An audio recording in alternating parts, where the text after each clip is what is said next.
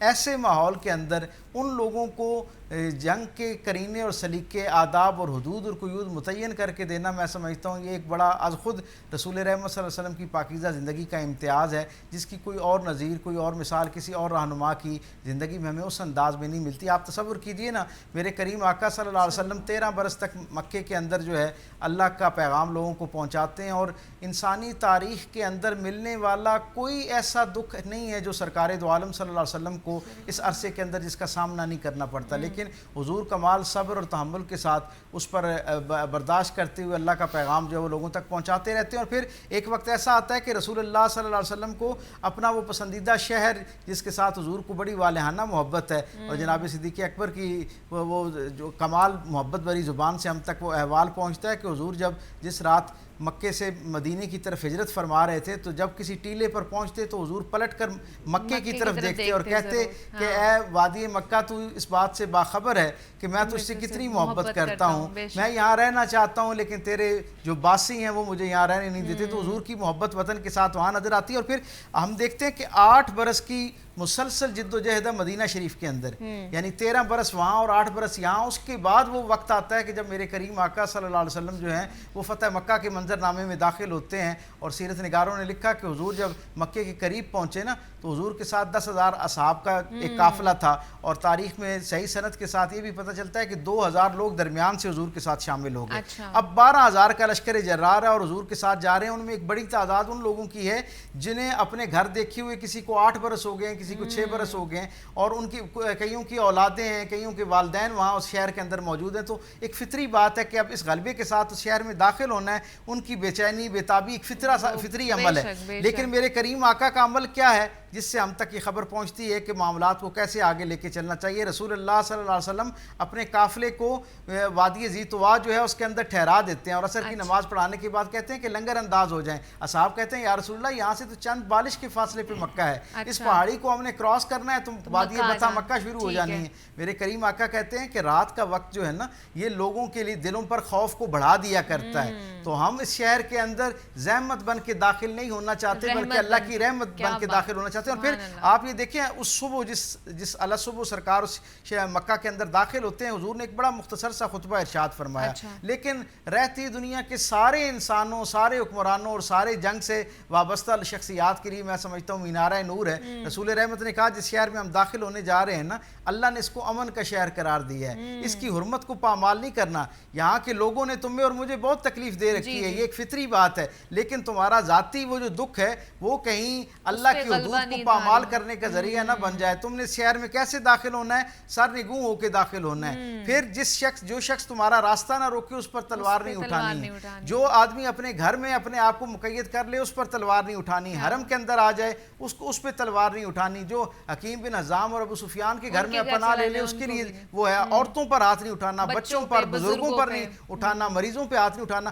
گویا آپ یہ دیکھیں کہ حتی الامکان جو ہے وہ جنگ سے سرکار دو عالم روکتے ہوئے نظر آتے ہیں، لیکن اسی سیرت کا دوسرا ایک منظرنامہ ہے جو ہمیں یہ بتاتا ہے کہ جب مدینے کے اوپر جو حضور کا اب شہر اور وطن بن چکا ہے، جس سے محبت کے لیے، جس کی برکت کے لیے آپ اللہ کے ہاں مناجات میں اس شہر کے تذکرے کو شامل کرتے ہیں، دعاؤں میں اس کے لیے برکت مانگتے ہیں، جب اس شہر پر حملہ ہوتا ہے تو رسول اللہ صلی اللہ علیہ وسلم اپنے جانثاران کے ساتھ اپنے شہر کی جو سرحد ہے اس پر آ کر دشمن جو ہے اس کو روکتے ہیں، اور پوری دلیری کے وہ اعلیٰ عرفہ اور جسے کہتے ہیں عدیم المثال نوعیت کے اس طرح کے یعنی مثالی ہمیں وہاں نظر آتے ہیں اور کردار نظر آتے ہیں کہ چشم فلک جو ہے وہ حیران ہے کہ کس اعلیٰ درجے کے ساتھ وہ رسول امن جس نے از اول تا آخر اپنے پیغام میں دنیا کو امن کا پیغام دیا، جب اپنے وطن کی دفاع کی باری آتی ہے تو رسول اللہ صلی اللہ علیہ وسلم ایک اپنے جانثاران کے قافلے کے ساتھ شہر سے باہر آ کے شہر کا دفاع کرتے ہیں اور خود اس کی قیادت کرتے ہوئے نظر آتے ہیں۔ اور اصحاب کہتے ہیں کہ حضور جنگ بدر میں حضور کا عالم یہ تھا کہ ہمیں یوں لگتا تھا کہ گویا ہر بڑھنے والا ہاتھ جو ہے اسے سرکار دو عالم صلی اللہ علیہ وسلم خود آگے بڑھ کر جو ہے روکنا چاہتے ہیں۔ تو اس سے اندازہ ہوتا ہے کہ وہ رسول رحمت بھی جب اپنے وطن پر آنچ آتی ہے، بات آتی ہے تو پورے وقار اور گریس کے ساتھ جو ہے نا اس کی سرحد پر آتے ہیں اور آ کر دشمن کو جو ہے اس کو روکنے کی کوشش کرتے ہیں۔ اور یہی پیغام ہمیں جس طرح آج کیونکہ 6 ستمبر 1965 کا دن ہے تبھی ہمیں یہ پیغام بھی ملتا ہے کہ تب بھی ہماری جو فوج تھی، افواج پاکستان تھی، سیسا پلائی دیوار کی طرح کھڑی رہی اور انہوں نے جتنے بھی دشمن کے مذموم عزائم تھے ان کو خاک میں ملایا۔ تو فیض الرحمان حیدری صاحب آپ کی طرف آؤں گی کہ وطن کی حرمت، اس کی حفاظت اور یوم دفاع کیونکہ آج منایا جا رہا ہے، تو یوم دفاع کے حوالے سے آپ ہمیں کچھ بتائیے یا قرآن و حدیث کی روشنی میں ہمیں بتائیے۔ بسم اللہ الرحمن الرحیم۔ قال اللہ عز وجل فی کتاب المجید والبرہان الرشید یا ایہا الذین آمنوا اصبروا وصابروا ورابطوا واتقوا اللہ لعلکم تفلحون۔ قال نبی صلی اللہ علیہ وسلم جعل رزقی تحت رمحی۔ اولاً میں انتہائی شکر گزار ہوں، ایک خوبصورت موقع ہے، ربیع الاول کا آغاز ہے اور آج یوم دفاع بھی ہے، یعنی ہر لحاظ سے آج کی تاریخ اور یہ مہینہ ہمارے لیے بڑا اہم ہے۔ نظریاتی سرحدوں کی بات ہو، جغرافی سرحدوں کی بات ہو تو 6-7 تاریخ بڑی اہم ہے۔ تو میں یہ عرض کرنا چاہوں گا کہ قرآن مجید برہان رشید میں اللہ کریم نے سورہ آل عمران کے آخر میں فرمایا آمنوا اصبروا وصابروا ورابطوا، صبر ہے، استقامت ہے، ڈٹ جانا ہے، ورابطوا اور سیسا پلائی ہوئی دیوار بن جانا۔ اللہ کے نبی صلی اللہ علیہ وسلم نے فرمایا کہ دفاع وطن کی خاطر محاذوں پر، سرحدوں پر ایک رات کا پہرا دینا، اللہ کریم ایسے پہرے دار کو 100 سال کے روزوں کا اجر اور 100 سال کی شب بیداری کا اجر عطا فرماتے ہیں۔ اتنی بڑی فضیلت صرف ایک رات پہرا دینے والے کی ہے۔ کیا بات ہے، کیا بات۔ دوسری بات کہ دفاع وطن کے حوالے سے قرآن مجید برہان رشید سورہ توبہ میں اللہ کریم فرماتا ہے وَأَعِدُّوا لَهُم مَّا اسْتَطَعْتُم مِّن قُوَّةٍ وَمِن رِّبَاطِ الْخَيْلِ، تیار رکھو طاقت دشمن کے مقابلے کی جتنی تمہاری استطاعت ہے۔ یعنی یہاں پر قرآن مجید برہان رشید نے طاقت کے حصول اور طاقت کے ذرائع کو پیدا کرنے کا حکم دیا جتنی استطاعت ہے۔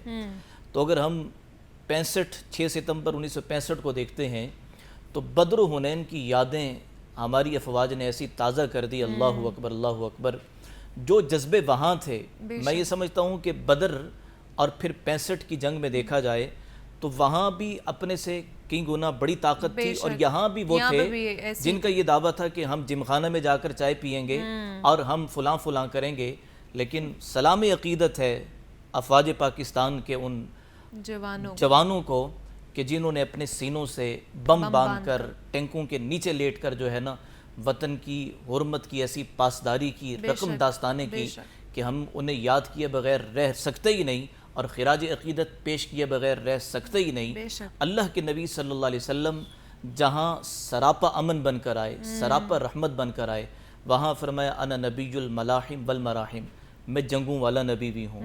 تو اب وہ تصور یہ ہے کہ ملک و ملت کے دفاع کے لیے کھڑا ہونا میرے نبی کی سنت ہے، میرے نبی کا حکم ہے صلی اللہ علیہ وسلم۔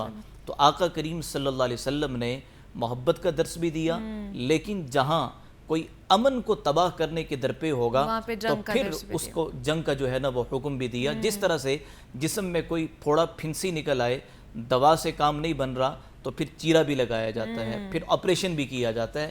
یہی تصور جہاد ہے، اور یہی نبی کریم صلی اللہ علیہ وسلم کا تلوار اٹھانا بھی ہے۔ بے شک بے شک، ایسے یہ کہ جہاں پہ امن کا پیغام بھی دیا، وہاں پہ اگر امن کو کوئی چھیننے کی کوشش یا تباہ کرنے کی کوشش کر رہا ہے تو وہاں پہ جنگ کا پیغام بھی ہمیں ملتا ہے قرآن و حدیث کی روشنی میں۔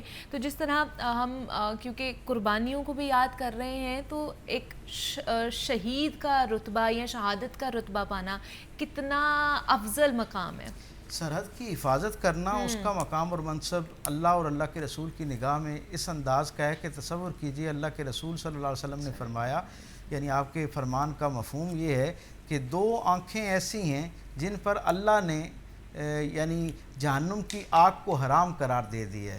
ان میں سے ایک آنکھ وہ ہے جو اللہ کی خشیت میں، اللہ کو راضی کرنے کے جذبے میں آنسو بہاتی ہے، اور ایک وہ آنکھ جو اللہ کی رضا کے لیے اپنے ملک کے دفاع کے حوالے سے رات بھر پہرا دیتی ہے، جاگتی ہے، اس پر نظر رکھتی ہے۔ تو اس سے اندازہ لگائیے، جیسے علامہ صاحب فرما رہے تھے، سرکار دو عالم صلی اللہ علیہ وسلم کی ایک حدیث ہم تک یہ بھی پہنچتی ہے، حضور نے فرمایا کہ جو آدمی اپنی سرحد پر دفاع کے لیے پہرا دیتا ہے اور اس کے لیے اپنی یعنی مشقت اٹھاتا ہے، اس کو ایک رات کے پہرے پر اللہ رب العزت حجر اسود کے پاس 1000 سال کی جو عبادت ہے اس کا اجر عطا فرماتا ہے۔ آپ تصور کیجئے کہ عام عبادت بھی 1000 سال کتنی بڑی ہوتی ہے، اور حجر اسود کے پاس کسی کو یہ میسر آ جائے، مقام ابراہیم اور اس مقدس جو مطاف ہے اس کے اندر کسی کو یہ اتنا طویل وقت میسر آ جائے تو اس کی کیا خوش نصیبی کا عالم ہوگا۔ اب یہ جیسا کہ ہم جانتے ہیں کہ 1965 کا جو احوال ہے یہ واقعتاً ایسا ہی ہے کہ جیسے ریاست مدینہ کے قیام کے بالکل ابتدائی ایام میں سرکار دو عالم صلی اللہ علیہ وسلم اور آپ کے اصحاب کو بدر کا مارکہ درپیش تھا، اور سرکار دو عالم صلی اللہ علیہ وسلم جو ہیں وہ اپنے وسائل کی کمی کے باوجود اور اس کا ادراک رکھتے ہوئے آپ اپنے شہر اور اپنے شہریوں کی حفاظت کے معاملے میں اتنے کمر بستہ نظر آتے ہیں کہ شہر سے باہر نکل کر ایک مقام پر اپنے دشمن کو روک لیتے ہیں اور اس کے ساتھ وہاں پر جو ہے وہ مارکہ پیش آتا ہے۔